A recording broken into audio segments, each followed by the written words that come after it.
Bienvenue à Notre-Dame de Banneux, un lieu empreint de lumière et de grâce, souvent appelé le Lourdes du Nord, bien que beaucoup ignorent encore son importance profonde. Je vous invite à découvrir une apparition mariale qui demeure trop méconnue, mais dont le message est universel et intemporel. C'est dans le petit village de Banneux, niché au cœur des Ardennes belges, que ces événements extraordinaires se sont déroulés. En partageant avec vous des images et des récits de ce sanctuaire, j'espère que vous ressentirez, ne serait-ce qu'un instant, la présence apaisante de la Vierge. Comme si vous y étiez, même à des milliers de kilomètres. Dès les premiers instants, il apparaît clairement que la Vierge Marie agit comme une mère attentive et compatissante. Elle se penche sur ceux qui souffrent, offrant consolation et réconfort, semant l'espérance pour que nul ne renonce, quelle que soit l'épreuve traversée. Avant de plonger dans le récit de Banneux, il est juste de souligner ceux qui contribuent à nourrir la foi au quotidien. Parmi eux, un artisan passionné a dédié sa vie à partager son amour du patrimoine chrétien. Depuis plusieurs années, il gère une boutique en ligne qui propose des objets religieux de qualité, permettant aux fidèles de prier, de méditer et d'exprimer leur foi à travers de belles images et des créations spirituelles. Sa démarche n'est pas motivée par le profit, mais par la passion sincère de transmettre la richesse de la tradition chrétienne. Il privilégie les créations locales, offrant un lien tangible avec la communauté et le patrimoine. Parmi ces objets, les calendriers de neuvaine se distinguent par leur beauté et leur utilité.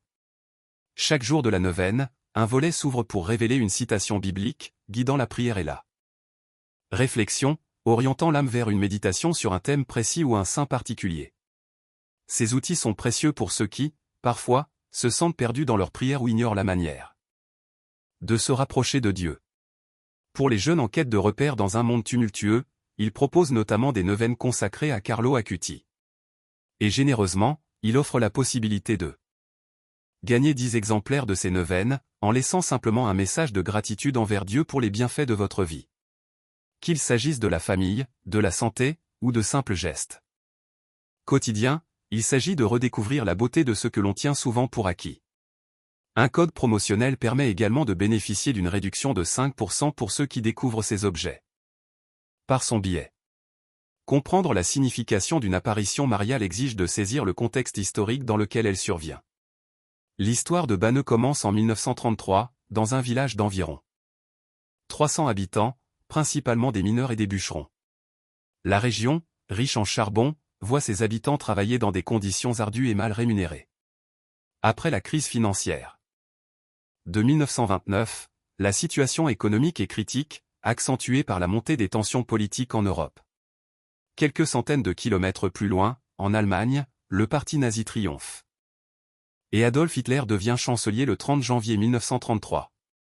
Mais Banneux portait déjà un lien particulier avec la Vierge Marie. Avant même la Première Guerre mondiale, la population se tournait vers elle avec ferveur. En 1914, alors que l'Allemagne exige le passage libre de ses troupes pour attaquer la France, le roi Albert Ier refuse, respectant le droit international. L'invasion allemande s'ensuit. Et, malgré la brutalité des assaillants, Banneux reste miraculeusement intact, sauvé, selon la foi des habitants, par la protection de la Vierge. Ce précédent confère une dimension sacrée. Protectrice au village, qui sera consacrée à Marie en 1919. Quelques jours seulement après les apparitions de Beaurain, la Vierge choisit à nouveau de se manifester dans la région. Cette fois à Banneux. Au cœur de cette histoire se trouve Mariette Bécaud, fille de Julien Bécaud et Louise Wégimont, âgée de 11 ans. La famille, pauvre, voit Mariette assumer de nombreuses responsabilités, aidant sa mère et ses frères et sœurs. La foi, loin d'être présente à la maison, côtoie plutôt une forme de scepticisme ou d'athéisme. Pourtant, malgré ce contexte peu propice, le 15 janvier 1933, Mariette est témoin d'un événement bouleversant. Inquiète de ne pas voir revenir son frère Julien, elle guette à la fenêtre et, à sa grande surprise, aperçoit dans le jardin une figure radieuse, les mains jointes, qui la regarde et lui sourit avec une douceur infinie. D'abord incrédule, pensant qu'il s'agit d'un reflet ou d'une illusion, Mariette éloigne la lampe qu'elle avait allumée, mais la figure demeure. Elle appelle sa mère, qui, d'abord méfiante, finit par distinguer une lumière étrange, sans toutefois percevoir le visage de la Vierge. La figure invite Mariette à la rejoindre, mais la peur maternelle la retient, la traitant de sorcière. Le lendemain, Mariette tente de partager son expérience avec son père, mais celui-ci reste sceptique. 3 jours plus tard, déterminée, elle retourne au catéchisme, presque 6 mois après sa dernière visite. L'abbé Jamin, curé de Banneux, entend des rumeurs sur l'apparition mais les prend pour des contes d'enfants. Il interroge Mariette sur l'identité de la figure qu'elle a vue. Avec confiance, elle décrit la Vierge vêtue de blanc, ceinturée de bleu, portant un voile blanc. L'abbé tente de rationaliser, supposant que l'imagination de l'enfant a transformé une statue en apparition vivante, mais Mariette reste ferme dans son témoignage. Une nuit glaciale, presque à -10 degrés Celsius. Mariette se rend dans le jardin pour prier le chapelet. Là, au-dessus des arbres, la Vierge apparaît, suspendue sur un nuage lumineux, ses mains jointes dans une posture de prière, irradiant une lumière douce mais intense. Mariette, émerveillée, se met à genoux et reçoit le regard tendre et protecteur de la Vierge pendant 20 minutes. Son père, inquiet, tente d'intervenir, alertant les voisins et même le curé. La Vierge guide Mariette jusqu'à une petite source d'eau gelée. Elle lui demande de plonger ses mains dans l'eau, révélant que cette source est réservée non pas à elle seule, mais à tous, pour soulager les malades. La nouvelle se répand comme une traînée de poudre dans le village, touchant chaque foyer. Les habitants, médusés et émerveillés, viennent voir de leurs propres yeux. L'abbé Jamin, sceptique mais ouvert à la vérité, assiste à l'apparition le 19 janvier avec 17 témoins. La Vierge se présente à nouveau, « Je suis la Vierge des pauvres ». Elle accompagne Mariette jusqu'à la source, expliquant sa signification universelle. Le lendemain, de nouveaux témoins, dont 2 journalistes, sont présents. Chaque apparition confirme le message de miséricorde et de consolation pour tous ceux qui souffrent. La Vierge, dans sa bienveillance infinie, apparaît et disparaît dans un halo lumineux, guidant Mariette avec la douceur d'une mère attentive, soutenant et dirigeant son pas fragile dans l'obscurité. Ces apparitions ne sont pas de simples visions enfantines, elles sont le reflet d'un message intemporel. La compassion divine est toujours présente, même dans les situations les plus précaires et dans les cœurs les plus fermés. Elle rappelle aux hommes que la foi, même discrète ou silencieuse, a le pouvoir de transformer la peur en courage, la solitude en espoir et la douleur en lumière. Les apparitions de Banneux ont marqué l'histoire de ce village et ont apporté une nouvelle dimension à la dévotion mariale en Europe. La Vierge, par sa tendresse et son attention aux plus petits, nous montre que la spiritualité ne dépend pas de la richesse ou de la notoriété, mais de la pureté du cœur et de la sincérité de la prière. La petite Mariette, malgré son jeune âge et sa vie modeste, est devenue le vecteur d'un message universel de foi, d'espérance et de consolation. Aujourd'hui, le sanctuaire de Banneux attire des pèlerins du monde entier. Chaque pierre, chaque allée et chaque image semble respirer la lumière de cette apparition. Marcher dans ce lieu, c'est ressentir le souffle de la miséricorde divine, entendre le murmure d'un amour qui transcende le temps et les frontières. Et même si l'on est loin, les images et les récits permettent à chacun de s'immerger dans ce miracle quotidien, l'assurance que Dieu et la Vierge Marie veillent sur nous, qu'importent les épreuves. Ainsi, la Vierge de Banneux continue d'inspirer et d'éclairer, invitant chaque croyant à la confiance et à la prière. Elle rappelle que dans chaque foyer, dans chaque vie humble et discrète, peut surgir une lumière capable de transformer le monde, un geste de foi pouvant devenir un témoignage d'espérance pour tous. La source de Banneux, gelée mais miraculeuse, est le symbole tangible de cet amour universel, ouvert à tous ceux qui cherchent la consolation et le réconfort. En contemplant cette histoire, il devient évident que la grandeur des apparitions mariales ne réside pas seulement dans les visions elles-mêmes, mais dans la manière dont elles transforment les cœurs.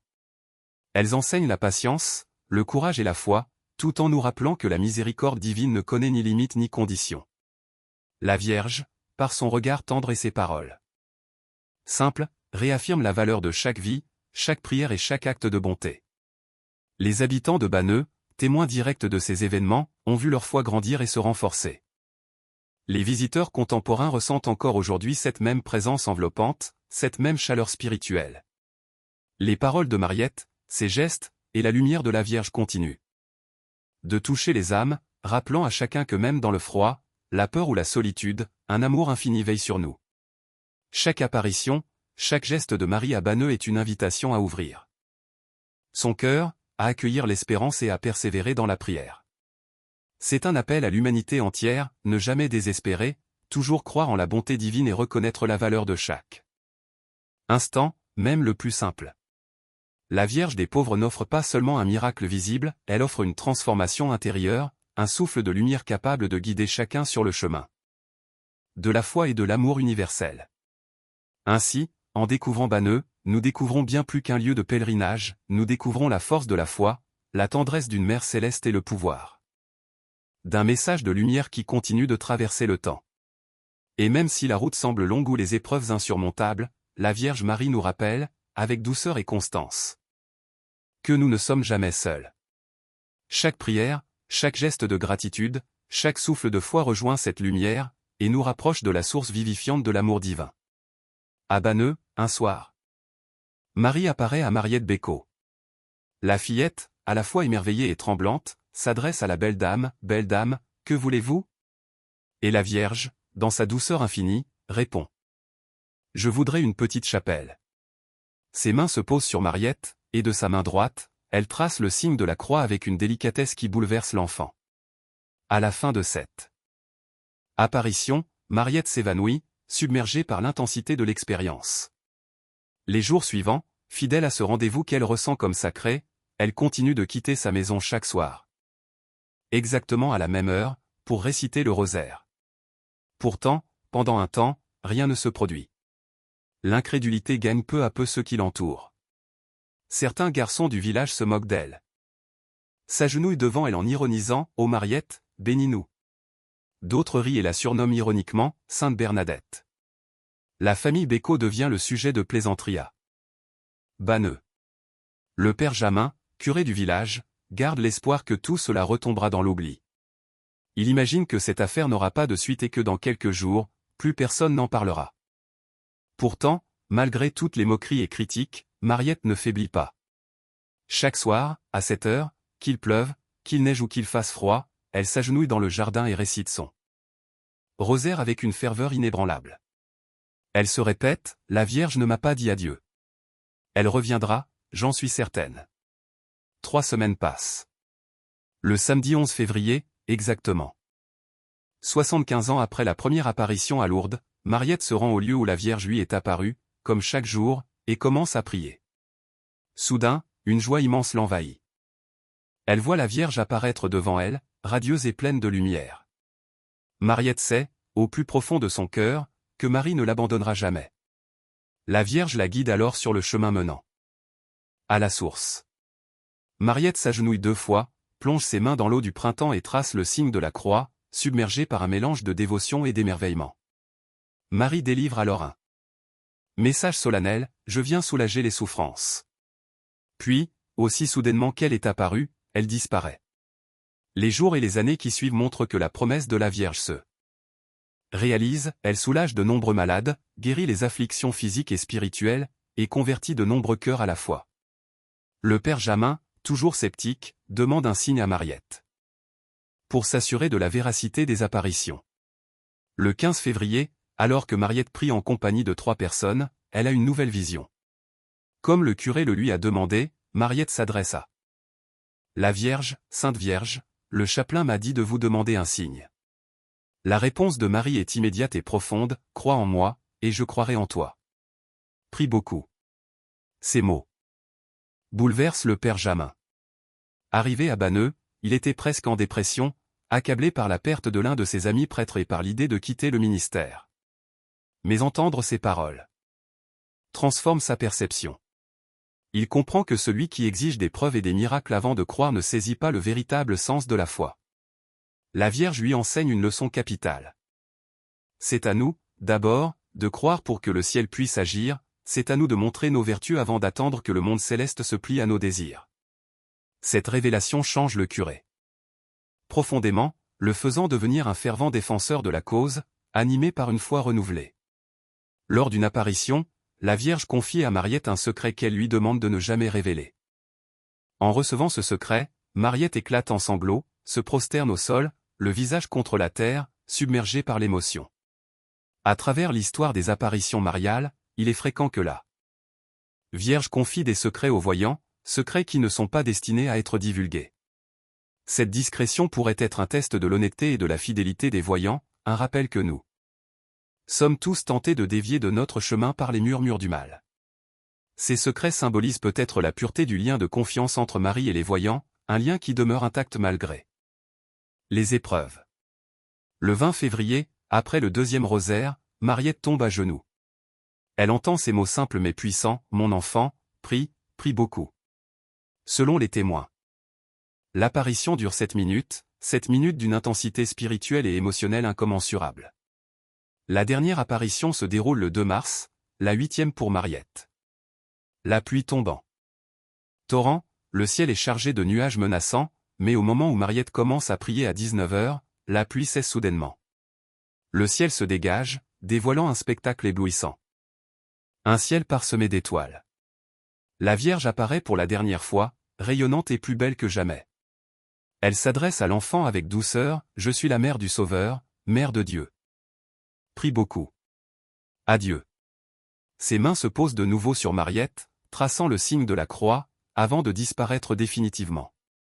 La fillette est profondément émue, consciente qu'elle ne reverra plus la Vierge de cette vie terrestre.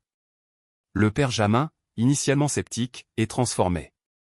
Il interroge Mariette à maintes reprises et demeure toujours émerveillé par la clarté et la précision de ses témoignages, jamais contradictoires et toujours empreints d'humilité.